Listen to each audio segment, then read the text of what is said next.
आपने जो पढ़ा और देखा वो बिल्कुल सच है, क्योंकि આજે હું તમારી સાથે લઈને આવી છું ગઢડા પ્રથમ પ્રકરણનું પહેલું વચનામૃત અને સ્વામીની પહેલા પ્રકરણની 1 થી 5 વાતો. સ્વાગત છે તમારું મારી યુટ્યુબ ચેનલ સ્વામિનારાયણ સ્પેશિયલમાં. જો તમે મારી ચેનલમાં નવા હોય તો મારી ચેનલને લાઈક અને સબસ્ક્રાઈબ જરૂરથી કરજો. સ્વામિનારાયણ હરિ વચનામૃત ગઢડા પ્રથમ પ્રકરણનું પહેલું અખંડ વૃત્તિનું. સ્વામિનારાયણ હરિ સંવત 1876 માગસર સુધી ચતુર્થીને દિવસ શ્રીજી મહારાજ શ્રી ગઢડા મધ્ય દાદા ખાચરના દરબારમાં સાધુની જાગાને વિશે રાત્રિની સમયે પધાર્યા હતા ને સર્વ શ્વેત વસ્ત્ર ધારણ કર્યા હતા ને પોતાના મુખારવિંદની આગળ સાધુ તથા દેશ દેશના હરિભક્તની સભા ભરાઈને બેઠી હતી.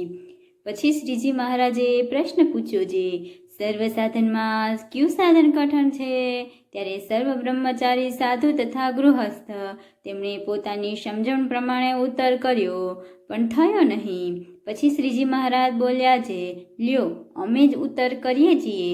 ભગવાનના સ્વરૂપમાં મનની અખંડ વૃત્તિ રાખવી તેથી કોઈ કઠણ સાધન નથી, અને જે મનુષ્ય મનની વૃત્તિ ભગવાનના છે તેને તેથી બીજું અધિક પ્રાપ્તિ શાસ્ત્રમાં કહી નથી. કાજે ભગવાનની મૂર્તિ છે તે તો ચિંતામણી તુલ્ય છે. જેમ ચિંતામણી કોઈ પુરુષના હાથમાં હોય તે પુરુષ જે જે પદાર્થને ચિંતવે તે પ્રાપ્ત થાય છે, તેમ ભગવાનની મૂર્તિને વિશે જેના મનની અખંડ વૃત્તિ રહે છે તે તો જીવ ઈશ્વર માયાને બ્રહ્મ એમના સ્વરૂપને જો જોવાને ઈચ્છે તો તત્કાળ દેખે છે. તથા વૈકુંઠ ગોલોક બ્રહ્મલોક એ આદિ જે ભગવાનના ધામ તેને પણ દેખે છે. માટે ભગવાનના સ્વરૂપમાં અખંડ વૃત્તિ રાખવી તેથી કોઈ કઠણ સાધન નથી, અને તેથી કોઈ મોટી પ્રાપ્તિ નથી. ત્યારે હરિભક્ત શેઠ ગોવર્ધનભાઈએ શ્રીજી મહારાજ પ્રત્યે પ્રશ્ન પૂછ્યો, જેને ભગવાનની માયા કહે છે તેનું શું રૂપ છે? પછી શ્રીજી મહારાજ બોલ્યા, જે ભગવાનનો ભક્ત હોય તેની ભગવાનની મૂર્તિનું ધ્યાન કરતા જે પદાર્થ આડું આવી અને એ આવરણ કરે તેને માયા કહીએ. પછી મુક્તાનંદ સ્વામીએ પ્રશ્ન પૂછ્યો, જે ભગવાનનો ભક્ત જ્યારે પંચભૂત દેહને મૂકીને ભગવાનના ધામમાં જાય છે ત્યારે તે કેવા દેહને પામે છે? ત્યારે શ્રીજી મહારાજ બોલ્યા, જે ધર્મકુળને આશ્રિત એવો જે ભગવાનનો ભક્ત છે તે ભગવાનની ઈચ્છાએ કરીને બ્રહ્મમય દેહને પામે છે. અને જ્યારે દેહ મૂકીને ભગવાનમાં ધામમાં જાય છે ત્યારે કોઈક તો ગરુડ પર બેસીને જાય છે, અને કોઈક તો રથ પર બેસીને જાય છે, ને કોઈ તો વિમાન પર બેસીને જાય છે. એવી રીતે ભગવાનના ભક્ત ભગવાનના ધામમાં જાય છે તેને યોગ સમાધિવાળા છે તે પ્રત્યક્ષ દેખે છે. પછી શ્રીજી મહારાજ હરિભક્ત ઠક્કર હરજીભાઈએ શ્રીજી મહારાજને પ્રશ્ન પૂછ્યો, છે કેટલાક તો ઘણા દિવસ સુધી સત્સંગ કરે છે તો પણ તેને જેવી પોતાની દેહ અને દેહના સંબંધીને વિશે ગાઢ પ્રીતિ છે તેવી સત્સંગમાં ગાઢ પ્રીતિ નથી થતી, તેનું શું કારણ છે? પછી શ્રીજી મહારાજ બોલ્યા, છે એને ભગવાનનું મહત્વ પડે પણ જાણ્યામાં આવતું નથી.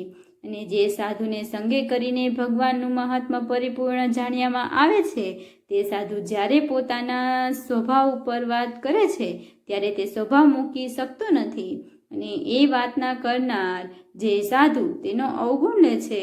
માટે પાપે કરીને સત્સંગમાં ગાઢ પ્રીતિ થતી નથી.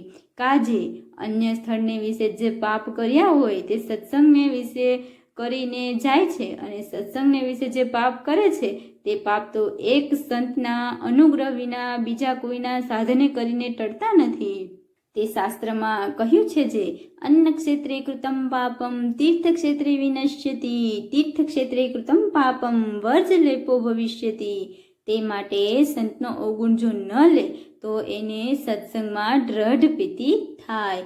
ઇતિ વચનામૃત. એવી રીતે ગઢડા પ્રથમ પ્રકરણનું પહેલું જે તે થયું. હવે આપણે સ્વામીની પહેલા પ્રકરણની 1 થી 5 વાતો છે તેનું શ્રવણ કરીશું. પહેલા પ્રકરણની પહેલી વાત. સ્વામિનારાયણ હરે સ્વામીએ વાત કરી છે. અનાદિ મૂળ અક્ષર શ્રી ગુણાતીતાનંદ સ્વામીએ વાત કરી છે. ભગવાનને સાધુના મહિમાની વાત તો નિરંતર કરવી ને સાંભળવી.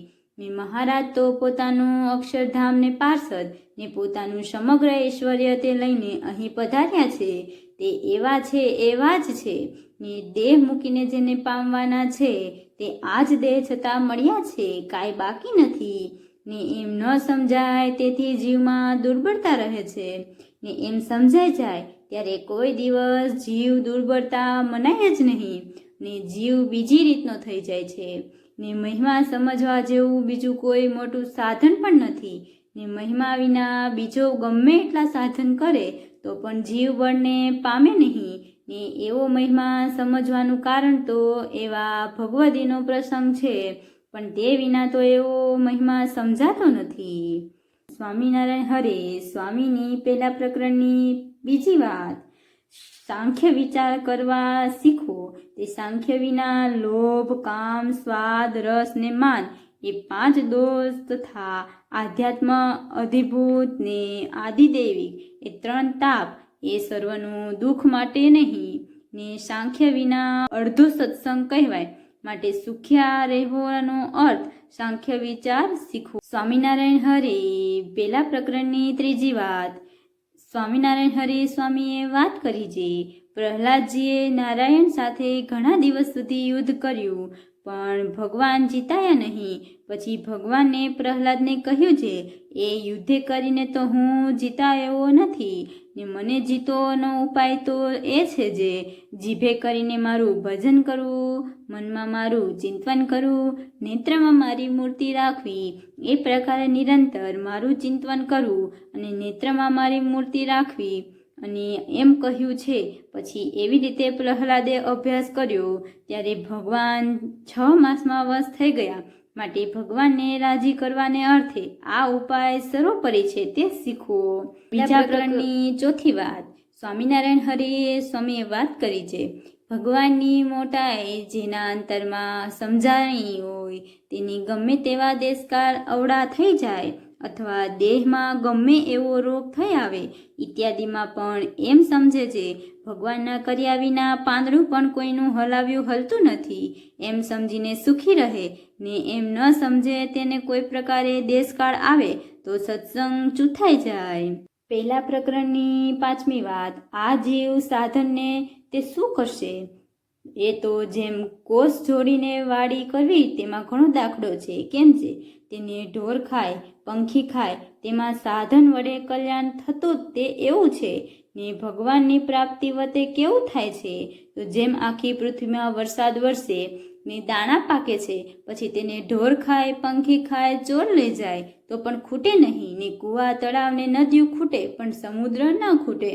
તેમ ભગવાન વતે કલ્યાણ એવું છે ને આ તો બહુ જ દુર્લભ છે પણ મહિમા સમજાતો નથી. એવી રીતે પહેલા પ્રકરણની સ્વામીની 1 થી 5 વાત આપણે પૂર્ણ કરી. જો મિત્રો તમને મારો વિડીયો પસંદ આવ્યો હોય તો મારી ચેનલને લાઇક અને સબસ્ક્રાઈબ જરૂરથી કરજો જેથી તમને આવા નવા વિડીયો મળતા રહે અને કોમેન્ટમાં જરૂર જણાવજો કે જો શું તમને આ નિયમ સરળ લાગ્યો તે જરૂર જણાવજો. હવે આપણે આવતા વિડીયોમાં મળીશું. ત્યાં સુધી બધાને જય સ્વામિનારાયણ.